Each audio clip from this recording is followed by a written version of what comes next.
Om Namo Bhagavate Vasudevaya.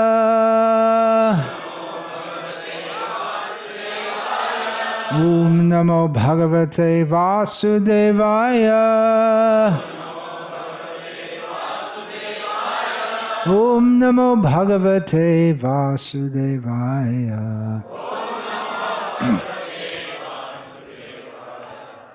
Srimad Bhagavatam, Canto 8, Chapter 6, Text 12. Translation and commentary by His Divine Grace A.C. Bhaktivedanta Swami Prabhupada.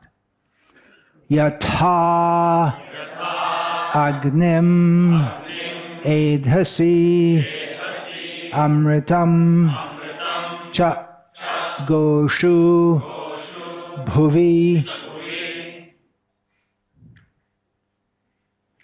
Annam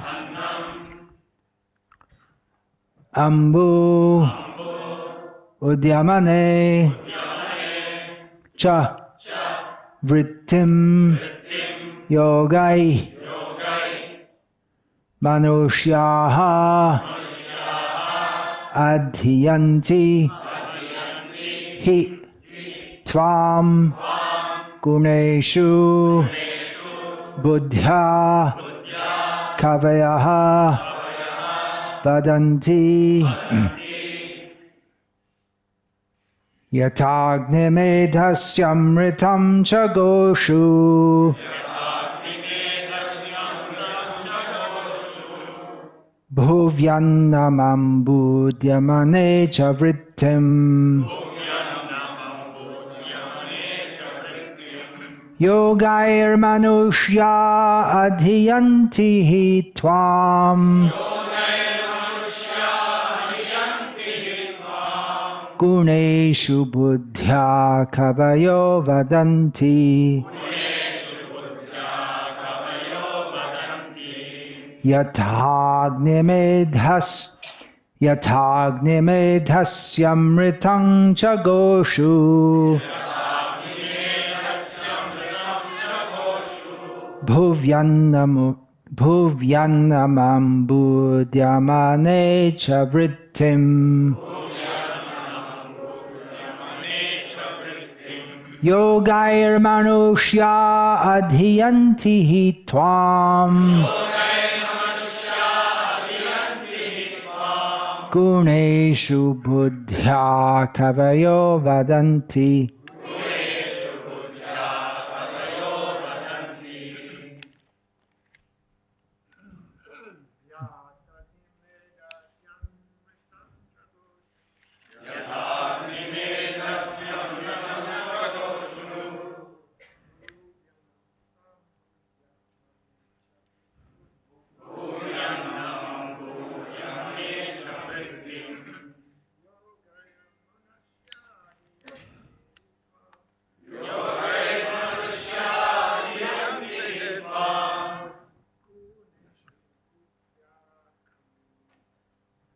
Guneshu buddhya kavayo vadanti Yatagnimedhasyamritam chagoshu Bhuvyannamambudyamane chavrittim Yogair manusya adhiyanti tvam Guneshu buddhya kavayo vadanti Yatagnimedhasyamritam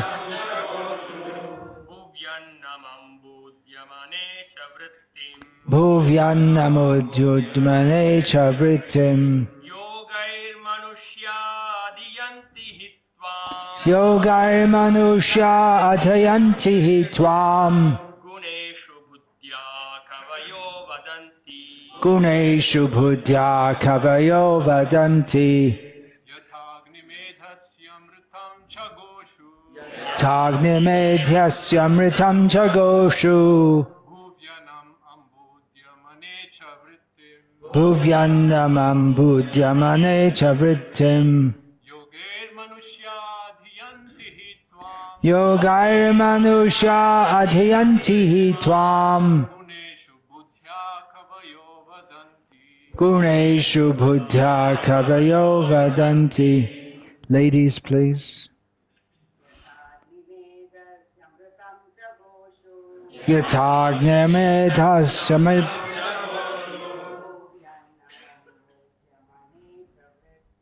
Bhuvyanamudnujamane chavrittim.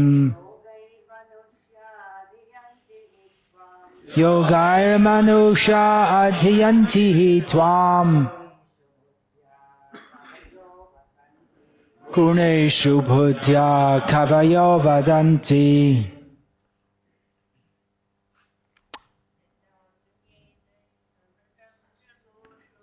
Yatagnyamedhya samritam chagoshu.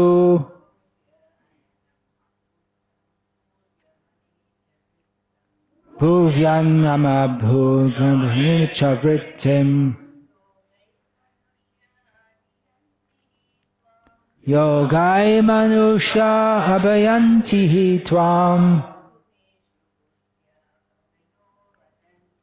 Guneshu buddhya kavayo vadanti.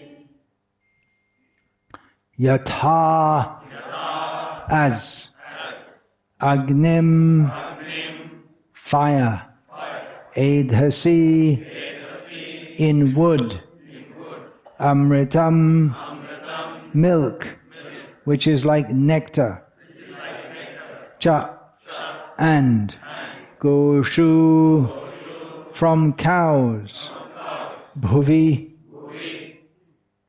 on the ground, annam food grains, ambu water, udyamane in enterprise, cha also, vritim livelihood, yogai by practice of bhakti yoga, manushyaha human beings, adhyanti achieve, he indeed, tvam you, guneshu in the material modes of nature, buddhya by intelligence, kavayaha great personalities, vadanti say.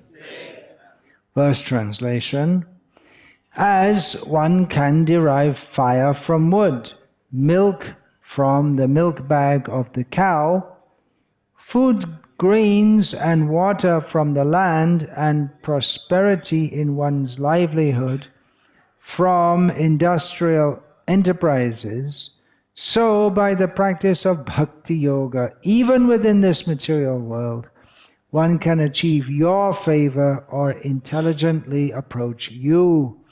Those who are pious all affirm this. Purport.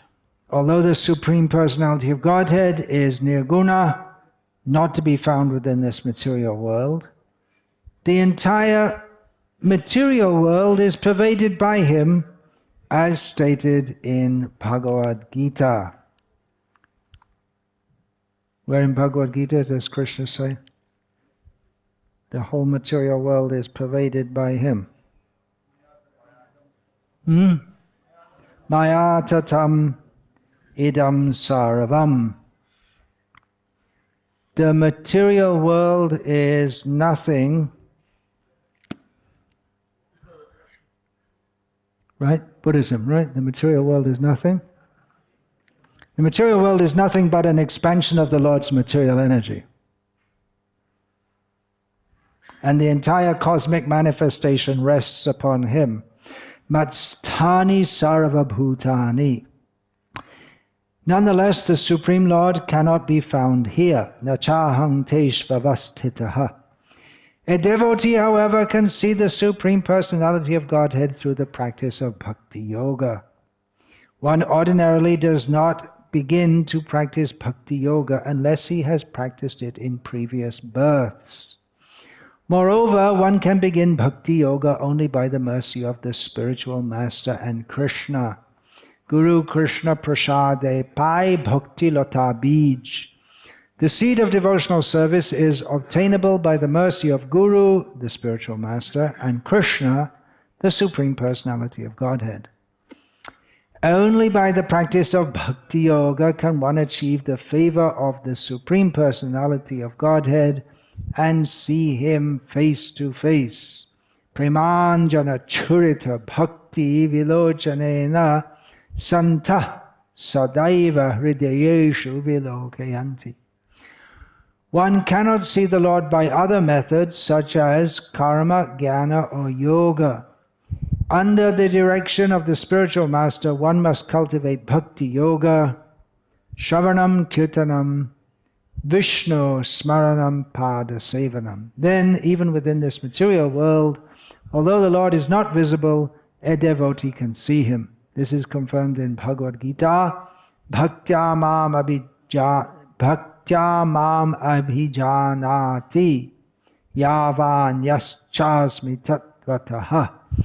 And in Srimad Bhagavatam, Bhaktyaham Ekayagrahyaha. Thus, by devotional service, one can achieve the favor of the Supreme Personality of Godhead, although He is not visible or understandable to materialistic persons.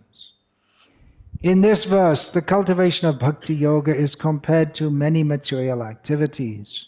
By friction, one can get fire from wood. By digging the earth, one can get food, grains, and water.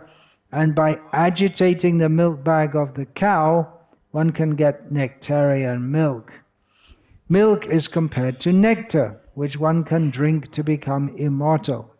Of course, simply drinking milk will not make one immortal, but it can increase the duration of one's life. In modern civilization, men do not think milk to be important, and therefore they do not live very long. Although in this age men can live up to 100 years, their duration of life is reduced because they do not drink large quantities of milk. This is a sign of Kali Yuga. In Kali Yuga, instead of drinking milk, people prefer to slaughter an animal and eat its flesh. The Supreme Personality of Godhead, in His instructions of Bhagavad Gita, advises Go Raksha, which means cow protection. The cow should be protected, milk should be drawn from the cows, and this milk should be prepared in various ways. One should take ample milk, and thus one can prolong one's life, develop his brain, execute devotional service, and ultimately attain the favor of the Supreme Personality of Godhead. As it is essential to get food, grains, and water by digging the earth, it is also essential to give protection to the cows and take nectarian milk from their milk bags. The people of this age are inclined toward industrial enterprises for comfortable living, but they refuse to endeavor to execute devotional service by which they can achieve the ultimate goal of life by returning home, back to Godhead. Unfortunately, as it is said, Nate vidu swartagating hi vishnum durashaya ye bahiratamaninaha. People without spiritual education do not know that the ultimate goal of life is to go back home, back to Godhead. Forgetting this aim of life, they are working very hard in disappointment and frustration. Mogha sha mogha karmano mogha jnana vichetasaha. The so-called Vaishyas, the industrialists or businessmen, are involved in big industrial enterprises, but they are not interested in food, grains, and milk. However, as indicated here, by digging for water, even in the desert, we can produce food grains. When we produce food, grains, and vegetables, we can give protection to the cows. While giving protection to the cows, we can draw from them abundant quantities of milk, and by getting enough milk and combining it with food grains and vegetables, we can prepare hundreds of nectarian foods. We can happily eat this food and thus avoid industrial enterprises and joblessness. Agriculture and cow protection are the way to become sinless and thus be attracted to devotional service. Those who are sinful cannot be attracted by devotional service, as stated in Bhagavad Gita in this regard. Please tell me the verse. Yeshang tvantagatam papam jananang punya karmanam tedvanva moha nirmukta bhajante mang drida vrataha.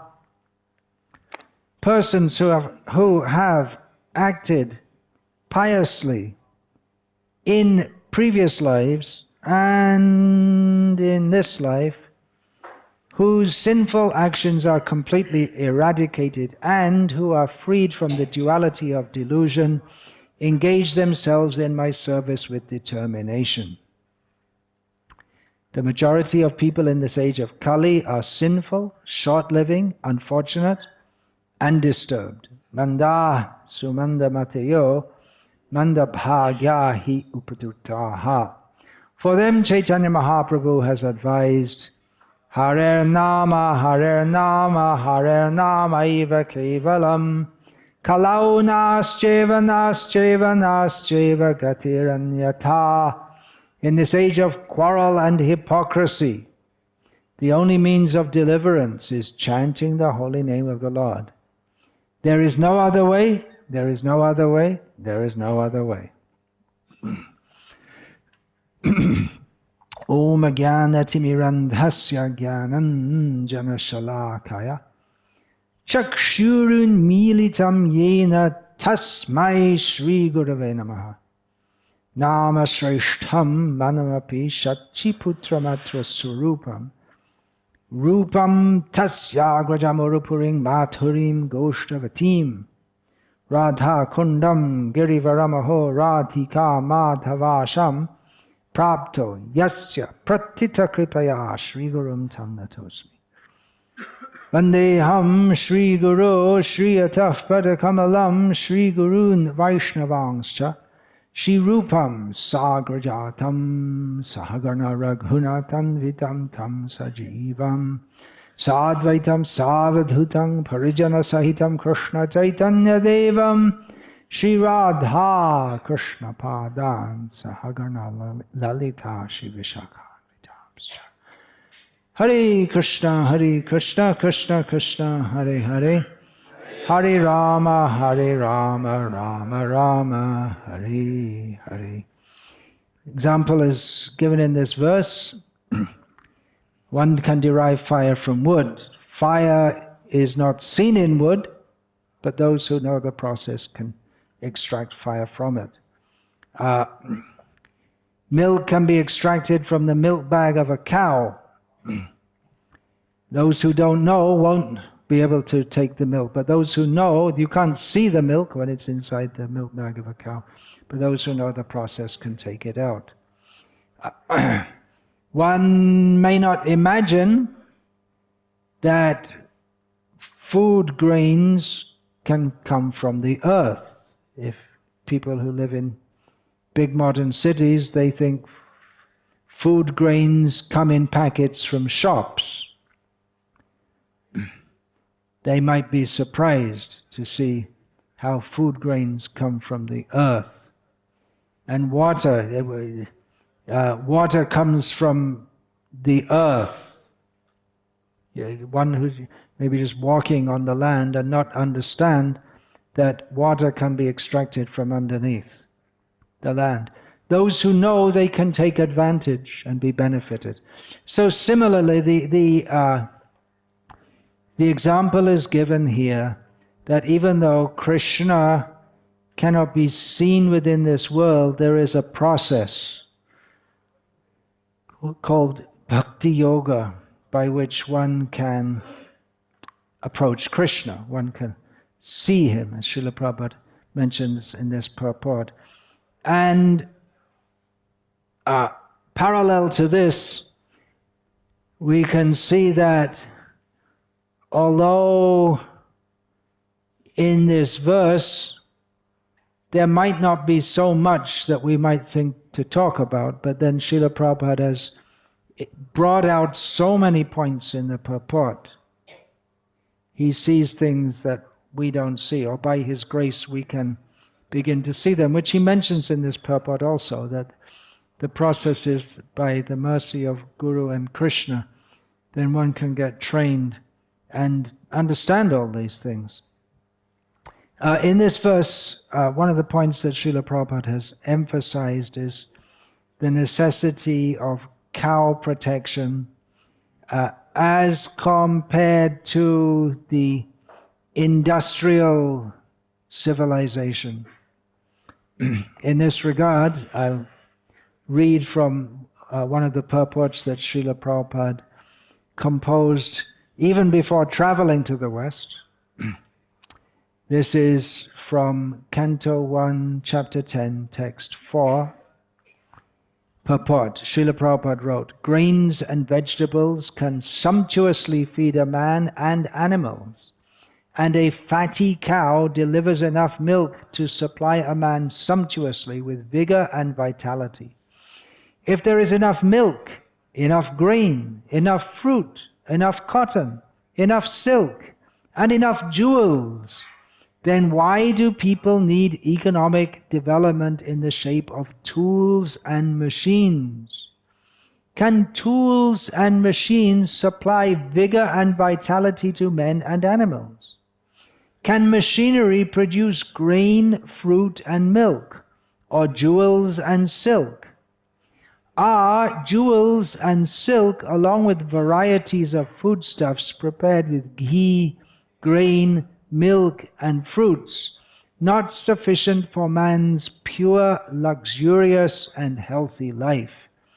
Then what is the need of an artificial, luxurious life of cinemas, cars, radio, flesh, and hotels? Has this civilization produced anything more than the doggish mentality of quarreling individually and nationally? Has this civilization enhanced the cause of equality and fraternity by sending thousands of men into a hellish factory and the war fields at the whims of a particular man? Srila Prabhupada often made such statements about the course of human society at the present time. Here's another quote, again from the first canto, composed by Srila Prabhupada before he went to the West. Chapter 17, text 24. So-called advancement of civilization, he saw, Srila Prabhupada, as the root causes of all irreligiosities. And Srila Prabhupada, it wasn't that he softened up. I'll read now from Canto 10 purport. This was the Canto 1 purports were composed in Vrindavan before Srila Prabhupada went to the West.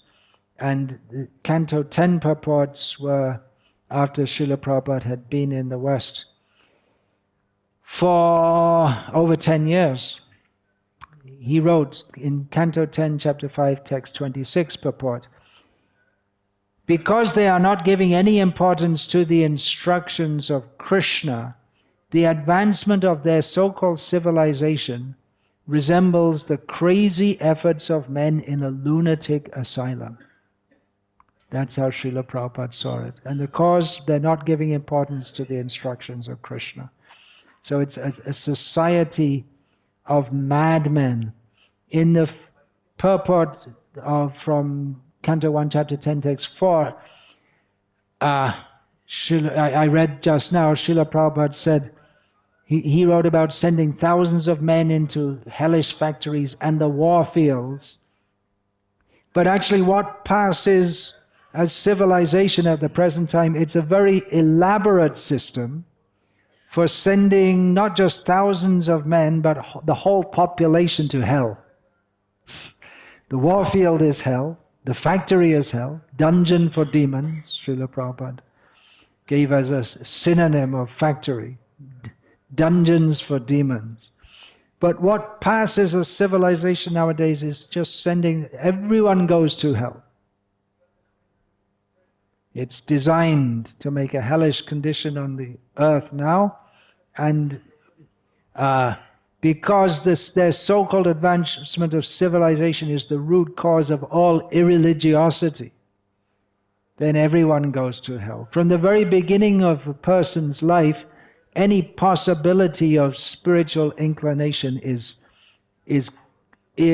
consciously suppressed by the powers that be, by channeling his attention into pursuits that are designed to keep him in ignorance. And that's not, I'm not just speaking here metaphorically or theoretically.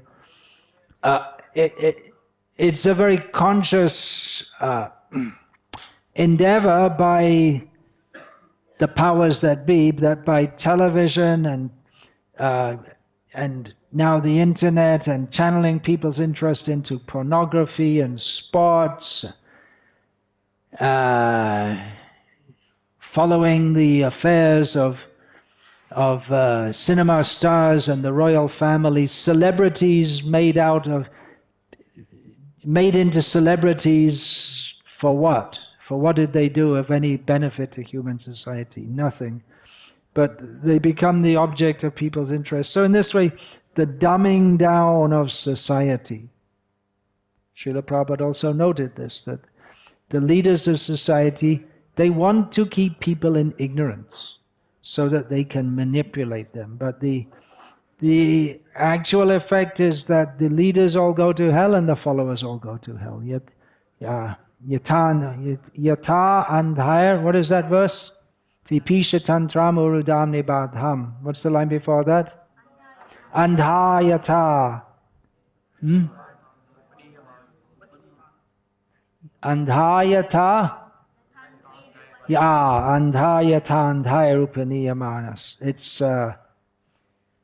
It's a common theme. It's not only in the Bhagavatam. This comes up in the Upanishads also. The blind leading the blind.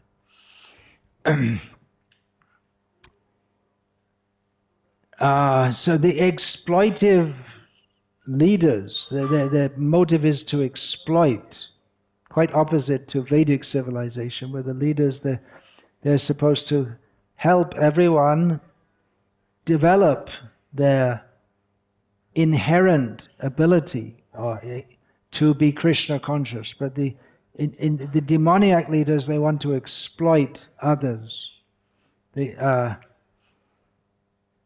So that they are competent, the followers or the masses of people are competent. They're insisting on everyone has to go to school so they can be trained to work in their society.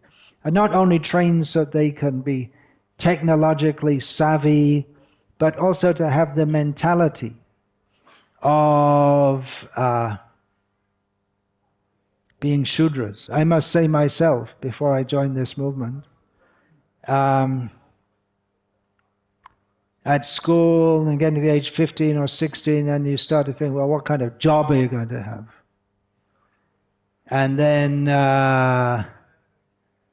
during the summer, you do some job to get some money. I never thought, well, maybe I could do my own business. The thought never came to my mind. In America, it's more business, or there's more of that entrepreneurial spirit. Get out and earn money by yourself. But just the idea of getting a job, and I would guess in the ex-Yugoslavia it's like that too, right? Because there was no businesses as such, or hardly, in the socialist times. So they just brainwash everyone. You got to get a job, right? And in India at the present time too, it's just, what kind of job are you going to get? The whole education is geared to getting a job. So you can work for someone and say, I got a good job. A good job means you earn more money than other people do, but for every paisa you earn, the person who's employing you is earning at least a rupee. So you may think I'm doing very well, but someone up there is sniggering all the way to the bank or all the way to Switzerland or whatever. So they make this compulsory mass education. And then they make the big cities with big factories. And all this mass education, it destroys all simple home-based education occupations, such as looking after cows, pottery, being a village barber, or even a town barber. They used to sit on the side of the road, right, the barbers, and just nowadays you're not allowed to do that. You have to have a shop to sit in. Small businesses, small farms. It just destroys all that. One reason is that there's no home training because you have to send the children to school. Whereas previously, you don't have a clue about this in Sweden. It's been a socialist country such a long time, huh? And it's just the state oversees everything you do. From the moment you're born, literally, right? The most socialistic country in the world. It was more even than Russia was, probably. So children at a young age, they used to, the young boy would help with the father with making pots if he's a potter. Young girls might help also gathering the earth and all this kind of thing. But they can't do that nowadays. They advertise these fancy schools. If you go to Bangalore, in the fancy schools where you pay a lot of money to send your kids, they show the kids doing pottery. But and having sports, but the main thing they do is sit and get their brain filled with all kinds of things which divert their attention from the real purpose of life. And it makes life very, very complex. And of course, the main home occupation for girls, well, there are many things. There's no end to it. A woman's work is never done, I used to hear my mother say. But it's home life. Looking after children, keeping things clean, making rangavali outside the home. These are all the occupations for girls, but now they have to go to college and get ahead and get a degree, and in the meantime they got an abortion several times also, and all culture is spoiled. And the brainwashing is such that parents don't even want their children to remain at home. They want them to leave for the big cities and get a bigger job, a better job, get ahead, earn and send money home. And the result is, you were telling me last night, the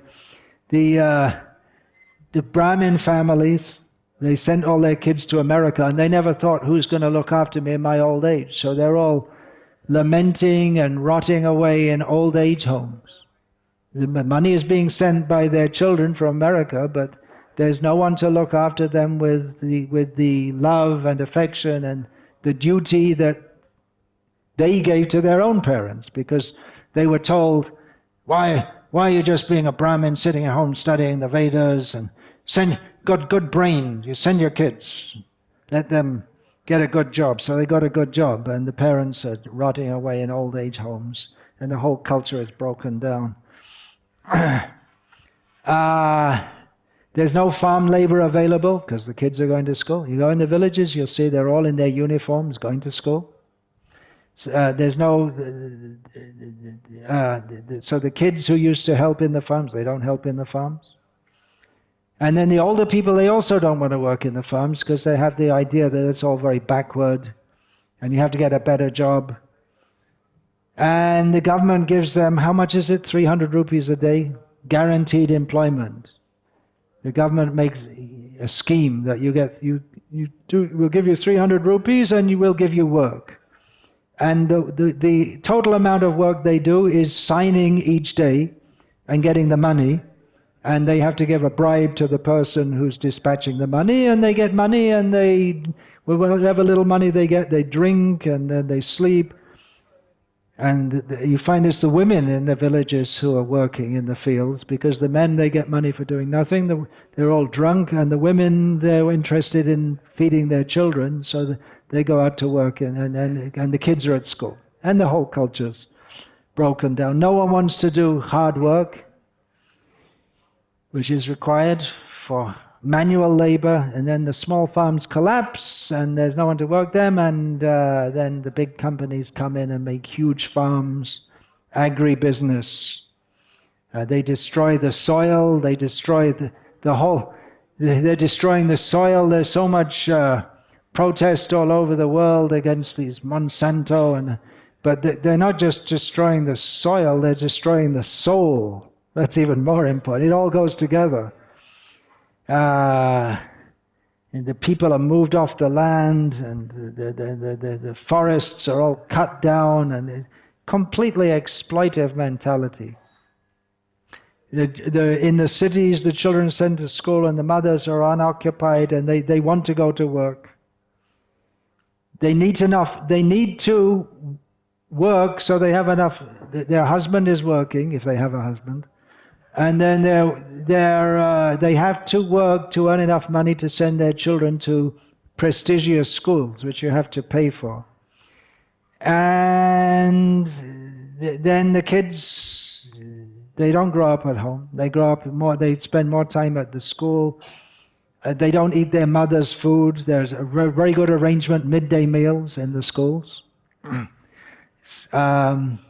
so that the mothers don't cook for the children, and the mothers are anyway too busy to cook, and they went to school, so they never learned how to cook. That's another thing. That's a normal thing in India nowadays, right? Girls learn to cook when they get married. They're supposed to learn from about the age of 3 or so, literally. But then they can just cook a few things here and there, but they don't bother. In the cities, there are plenty of places where you can eat standing up, right? You see in Bangalore, they stand up. There's not enough space to get them seats, and anyway, they're in a hurry, rush off. Or you see people walking down the street, chomping on a hamburger or something. I remember once in London, I just went outside a centre in central London. It's right in hell, which means it's in central London. And really, I mean, I'm not just, Prabhupada also said London is hell, so it's authorized. But even if Prabhupada didn't say it, it is hell anyway.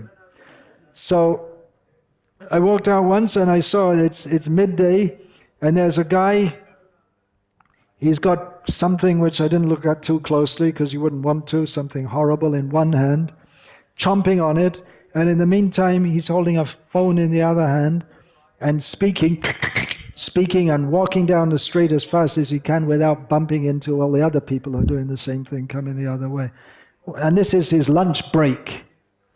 It's supposed to be his break. The poor people, I mean. And this is supposed to be prestigious or something, to work in London and earn lots of money. What a horrible society they've made. Then the mothers, they hardly see their children. The children see their parents. The children go off somewhere else and work, and the whole family, the idea of a family breaks down. You used to ask people something, if you meet them all as kids, we say, "Oh, what does your father do?"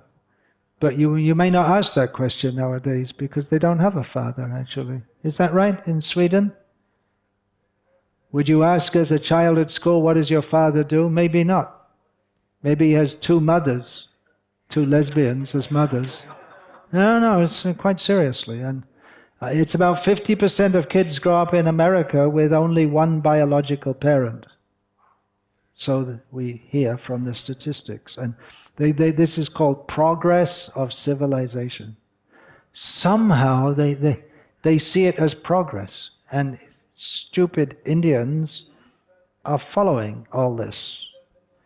You've got to be really stupid to see such a horrible thing and want to follow it. But somehow it's wonderful. You see, you get more money and you drive. And if you go to Bangalore, everyone's got a car and they're all stuck in traffic jams. And it's wonderful. But look at the people's faces.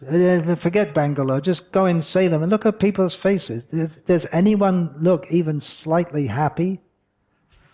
And then they go to Bangalore to become more happy. More. I don't think happiness even, maybe that word's going to get forgotten or so. Happiness means what? Having sex. Is that it? That's about it. That's all the happiness. That's it.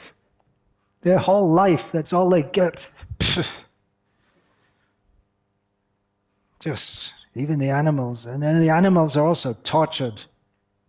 From the beginning of life, they make the children just selling them things. The children, they've got to have phones also, right? What's the age they get a phone? 6, 7, maybe before that. And then through the phone, they brainwash them and sell them. And the parents, that's their affection for their children. They don't have time to look after the children, so they show them affection by giving them the latest phone. And then the girls who they don't have any idea that they're supposed to have children. Their whole idea is they should get a job, and then eventually when they have babies, it's a big disturbance for them. So they stick them in a creche or a kindergarten or something, and babies are just a disturbance. And then economically, they are just a problem. They have to pay for them so much. And the girls are trained to be enjoyers of this world. It means consumers. Consumer society means you work, you earn money, and you spend. That is your whole function in life. And all other things we present, like sports and sex and all, that's just a diversion to keep you running on. So you work and earn money and spend money. That's what you do. And whether you're heterosexual, homosexual, bisexual, whatever you do whatever you damn well like, but just earn money and spend money. That's all. That is your function. And the children, they're just a burden, and they feel that. And the girls, they don't want to be mothers because I can't enjoy so much if I'm all this getting pregnant and having children and having to look after them is just a burden. And the children feel that they're not wanted, they're not loved. And how is it that they're now school it's become a common thing that children, they take a gun into the school and they go and shoot a bunch of people dead. Why should they do that? Children, they should be so innocent and protected. But they're full of anger and hatred at such a young age. The world has rejected them. In the schools, the boys and girls are together, and naturally they're attracted. And then sex, because kimanyat kama hetukam, what else is there to do? The parents encourage you dress in provocative clothing. I know this was maybe 15, 20 years ago. I said to some girl coming to town, why are you wearing these jeans? And well, actually, I'd like to wear good clothes, but my mother says I have to wear tight jeans. Very good. Dar se kaho ham Hindu hai. Yes. The whole concept, love, what does love mean? It means having sex, that's all. Or making yourself look attractive. so that the girls dress up just so someone can come and exploit them. The whole concept of being a good wife, a good mother, for a woman, that is her perfection. Good wife, good mother, and good devotee. She doesn't have to do anything else. Even as devotees, girl joins, oh yeah, you should aspire to be a GBC. Go and join our college and become a GBC. And just, who's teaching them that you don't have to, our life is meant for being Krishna conscious, that's all. And your function in this world, you'll be a good wife, good mother, and you look after children nicely and raise them in Krishna consciousness. No one's teaching. So Srila Prabhupada, he saw this Western civilization, and from the very beginning, even before, you can see from these purports, even before he went to the West, he understood what a degraded and degrading society it is. And although Srila Prabhupada in some ways appreciated it, well organized, in some ways there are some very good things, but pretty much Prabhupada, he opposed or didn't like or disfavored practically everything about the modern or Western style civilization. He wanted to introduce a whole new way of life. Dress style, diet, sexual mores, ethics, compared to the Western world. The whole political system, economic system, Srila Prabhupada opposed it, educational system, the science, he was not enamored by it, even the medical system, everything about it, the whole whoosh, motor car, break and build civilization. Srila Prabhupada opposed that, and he wanted to make communities of devotees. He did make communities of devotees, but his idea wasn't just to make a few people who are rebelling against society or running away from society, but he wanted to change the whole world by introducing a completely different system, a wholly different approach to civilization. It is not just, well, should we be capitalists or communists or fascists or socialists or anarchists or green or red or blue or whatever. It's a completely different approach to civilization with the understanding that human life is meant for God realization. We're only in this human body for a short time. We should utilize this time so that we don't get born again, so that we go to Krishna. So our farm and communities especially, they're meant to break out, to give people an opportunity to break out of this cycle of work and spend and forget Krishna. It's meant to break. Even in Mayapur, we see the devotees, so many devotees come from overseas and live there, but they have to go back every year to earn money. But that wasn't Prabhupada's idea, that people can live. He wanted it should be a city, means there should be handicrafts. It was one of the first things. Actually, it's the first thing when you notice when you came into ISKCON in Mayapur in 1976, which is when I first went there. The first thing, you don't even see it, you hear it. Clack, clack, clack, clack, clack, clack, clack. It's the handlooms, which are right on the wall. Those rooms are still there on the wall. If you go to the right side as you enter, nowadays it's all shops. But at that time it was residences and handlooms were there. So Srila Prabhupada wanted that, a city, not just a tourist spot. A tourist spot, yes, a spiritual or religious tourist spot, but people should engage in handicrafts. So this big challenge ahead of our whole movement, it's not enough simply to disparage the modern civilization. We should do that, otherwise we we run the risk of becoming enamored by it. But to set up an alternative. How is it possible? It seems like such a impossible challenge, but then Srila Prabhupada, at the end of the purport that we read just now today, Srila Prabhupada gives the means. Hare Nama, Hare Nama, Hare Nama Eva Kevalam. Kalau Nastreva Nastreva Nastreva Gatiranyata. This is by the power of the holy name, purely chanted. Dino Hino Joto Chilo, Hariname Udharilo. It happened in the past. The fallen people can be uplifted, and it will continue in the present. And practical programs, the Srila Prabhupada's Varnashram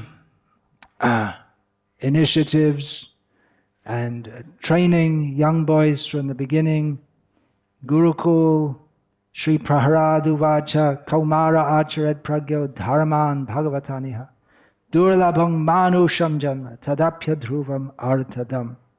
Srila Prabhupada's translation of this verse, Prahlad Maharaj said, one who is sufficiently intelligent should use the human form of body from the very beginning of life. In other words, from the tender age of childhood, to practice the activities of devotional service, giving up all other engagements. The human body is most rarely achieved, and although temporary like other bodies, it is meaningful, because in human life one can perform devotional service. Even a slight amount of sincere devotional service can give one complete perfection. So these are the programs. Srila Prabhupada gave us the holy name. He gave us the idea of a whole different approach to civilization. He gave us the means to do it, and it's really up to us to do it. It's not just something theoretical written in Srila Prabhupada's books, but our real being followers of Prabhupada will be demonstrated, not just by saying, but by doing, by establishing these communities. And there are so many things to do in the Krishna conscious movement. This is a major task for present and future followers of Srila Prabhupada. And with that community comes the protection of cows, protection of old people, protection of children, protection of women, protection of brahmanas. Everything comes by this initiative. Hare Krishna. Any question about this, please? There's so much can be said, but I'll stop there. Any question or comment, please? Yes, please. One of the points in the purport was that if you drink a lot of milk, your brain will develop. So I was walking once in the evening. Usually the milk is served in the evening, and I was walking with a sannyasi, Jayadvaita Swami. And where were you walking? Philadelphia. Philadelphia in the 1980s. I said, it's time for milk. Excuse me, that's Gita Nagari, is it? No, Philadelphia Temple. There were cows being milked there? No, not our cows. I mean, drinking milk. To drink milk in the evening. I see. It used to be standards in our temples in the West. It used to be standard in our temples in the West to serve milk at night. But yes. It seems to be largely forgotten in many of them. Well, my point was a little different. I was saying to Jayadvaita Swami, it's time for milk, or I'm going for some milk. Are you going to drink some milk? And he said, no, I don't drink milk. I said, well, what about developing your brain? And he said, well, that was a lost cause a long time ago. So I'm just wondering if, you're telling us we all have to demonstrate these changes. Do we have the brain to do it? Provocative question. Well, if Jayadvaita Swami doesn't think he has any brain, then what hope is there for us? He's on a significantly higher IQ level than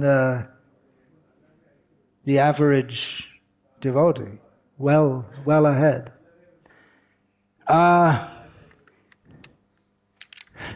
Well, in this regard, I'll cite one anecdote which I got from Burijan Prabhu, and I included it in the Brahmachari book.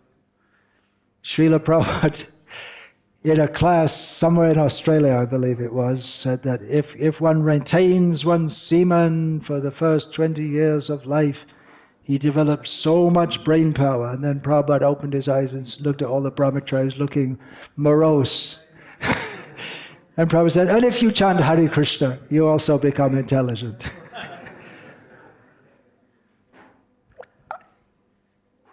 Yajanti hi sumedha saha. One who has got good intelligence worships Chaitanya Mahaprabhu by Sankirtan Yagya. There was the brainwashing case in New York State, New York City. That was late 1976, and I believe it got resolved early 1977. And Srila Prabhupada was giving arguments to Adi Keshav Swami how to counteract these charges of brainwashing. And Prabhupada said, yes, we need to wash your brain because it's full of stool, but actually we're not a brainwashing movement, we're a brain-giving movement because you have no brain. So it's a fact that actual intelligence begins with discriminating between spirit and matter. And there's no idea of that. Prabhupada gave that. Many of his followers were, from the material point of view, very intelligent. And mostly we see that people who take to Krishna consciousness, well, traditionally we could say they're mostly middle class and somewhat educated and thoughtful. But the real intelligence to discriminate between spirit and matter, no one's giving that. That's, as Prabhupada mentions in this purport, that's given by Guru and Krishna. And even in what, if you want to call it Vedic times, whatever that means, because the Vedas are eternal, we find, who is that? That comes in the, which Upanishad is that? Chandogya, is it? The boy comes home and he's very proud, he studied all the Vedas, and then his father says, so, well, the point is he hadn't understood what is spirit. Tat Tvamasi Shveta Ketu. Then he instructed him in spiritual knowledge. So it may be that one study in the Vedas also, but doesn't know the difference between spirit and matter. Of course, he was pointing out, his father is pointing out that you are that. So it's not that he was pointing out the non-difference between spirit and matter. Or as Madhva explains, that means you are of that. You belong to that.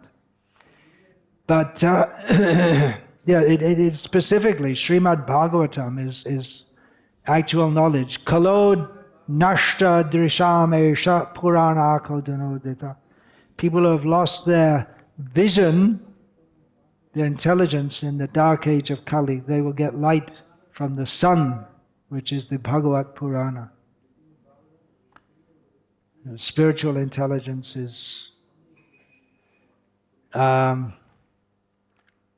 required, and drinking milk can help to nourish the brain tissues, which can be utilized just like hardware for contemplating spiritual knowledge and understanding with spiritual intelligence. That statement should be qualified. It doesn't mean we should all drink 10 liters of milk a day, or anyone should drink 10 liters of milk a day. As much as one can digest can be taken, not more. We do hear in the life of Bhaktivinoda Thakur, I believe it was his maternal grandfather at Choti in Orissa. He was a yogi type, and he used to drink at night 5 shares, which is like 5 kilos of milk, boiled down, and he would take that. So maybe people previously, they could take more.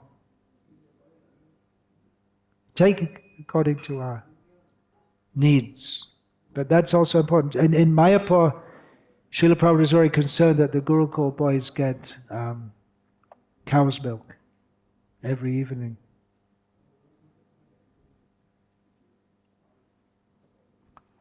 Any other question?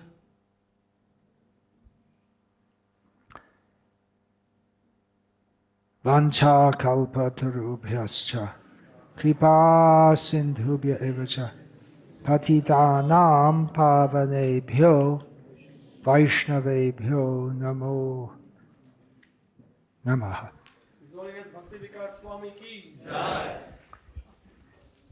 This book should be covered, right?